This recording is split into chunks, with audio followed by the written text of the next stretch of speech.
Hello everybody, I am back with a fun process video for you all today. Today I am making another layout for my Vicky Bouton layout series, I guess. What I did was I realized I had a lot of Vicky Bouton papers. I have a lot of paper in general, but Vicky Bouton, there were a lot of papers and they were just sitting on my shelf. So I pulled out a very generous stack of papers and I sat down one day and I went through them all and made some page kits so that I could get through making layouts with them quickly. Not that I think you have to rush making layouts by any means, but this was just something that I wanted to do. I wanted to get the papers used up and I wanted to make sure that these layouts got finished. Oh, sorry. I wanted to make sure that these layouts got finished this month and put up on YouTube. So, I can't tell you what collection these papers are from or anything like that. A lot of them are probably from Color Study. That is the collection that I have the most of. Some of them are older. They're from Storyteller. Some of them are older than that even, and they're from her earlier collections. I have one pattern paper from her very first collection that I'm going to be using. I have one paper left from that collection, so I'm going to get it used up. And I think I have like one paper from Kaleidoscope and a couple pages from Let's Wander, but I don't really care for them, so I'm going to just destash those with some other papers that I found.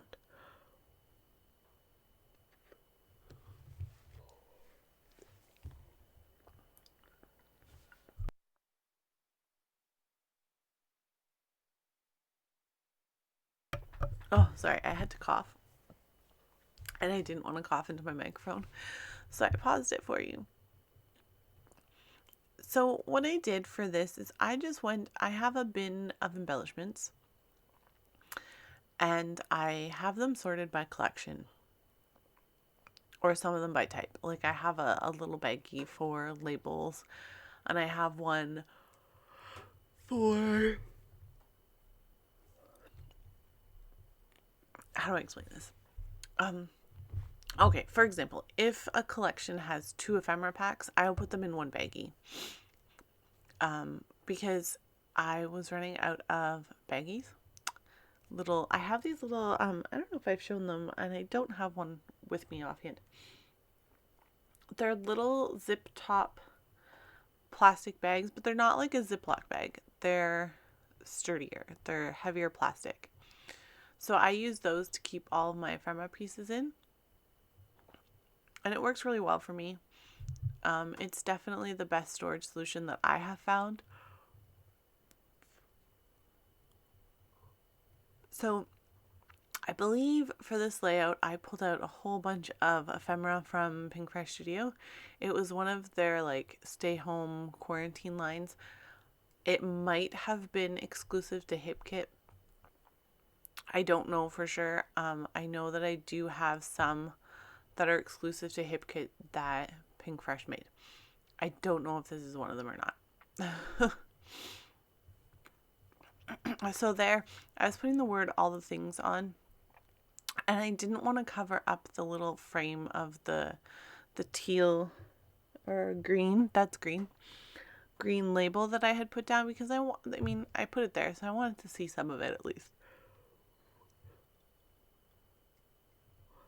I am using foam dots to pop up just a couple things, just to give a little bit of dimension on the page. I don't want a huge amount, but just, here and there, give a little bit of, depth. I am going to be adding vellum. That house at the top there is vellum. Or in the middle rather.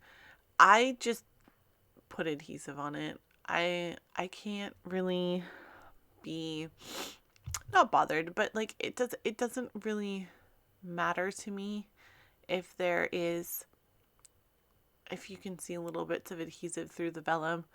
I don't think anybody's going to notice it when they look at my pages. I barely notice it and I know it's there, so I don't really, like it doesn't really bother me so much. So I am writing my journaling. I don't often write my journaling on camera, but in this case, I wanted to make sure that I got it down because I was working with a limited amount of space and I didn't want to embellish over that space because I knew I wanted to do some stamping on this layout. So I wanted to make sure that I had enough space for the stamping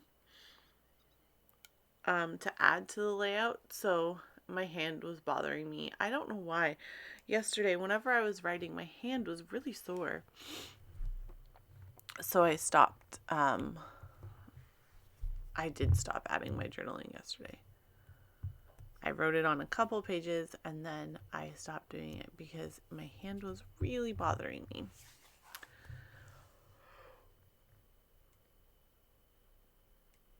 Just trying to remember. I think the plain labels at the top and the very bottom, I believe they're from Elle Studio, and I think they are print files. I know that I did purchase a bunch of the files that were print files from Elle Studio, that were label print files, and I'm trying to remember if if those were the ones that I had purchased. I'm sorry, I'm really tired. We've been up watching the Olympics. The time change is it's just brutal. So last night we were watching figure skating and then we watched 2 out of 3 periods. Well, we didn't really watch them because the figure skating was on, but we were flipping back and forth between the figure skating and the women's hockey, and we did not make it through the 3rd period. So that I'm going to watch the 3rd period today, probably after I finish a couple videos that I need to make. And then I will put on, we can stream them on CBC. All of the Olympic events, anything we want to watch, we can stream on CBC. So here I'm stamping and I am using, I don't really know what that's called. I think, let me see if it has a manufacturer name on it. I got it through Scrapbook and Carts today. Oh, it does have a name. It's called Stamptabulous. I bought it through them for the Crop and Create card making crop, the most recent one that has happened. So that's where I got this one from. It's I think you can get them lots of places now, but it's just a little tool so you don't have to push so hard with your wrists. It's meant to be used with like a stamp positioner, but I kept my stamp block very, very still and I used it with that because I wanted to make sure that I had a very good application of that black ink. I wanted to make sure that it was really bold. So I'm trying to use up, I have a lot of enamel dots. And I'm making a conscious effort to use my enamel dots because I would like to buy some new colors. However, I have a lot of them. So I'm trying to use a bunch of them up so that I can purchase them and have somewhere to store them. So I'm using, I think I used 3 different packages of enamel dots. I did not get them completely used up, but I tried. So I used some black ones, 2 shades of pink, and some glitter heart enamel dots. Those ones are by Schmel. The other ones I don't know where they came from. The black ones might be close to my heart. I know they have a black and white enamel dot set that you can purchase. The pink ones are actually from the UK. They are from like the Hobbycraft brand. I don't know if they're still available or not. If you are in the UK and you go to Hobbycraft, you can see for yourself. When I was there, I purchased a whole bunch of them to bring back with me. So I'm just going to put some glitter on the title, and then this layout is finished, and that is some more Vicki Boutin paper used up. So thank you for watching, and please come back and watch some more later, and I will of course be back with more layouts. Thanks guys. Bye.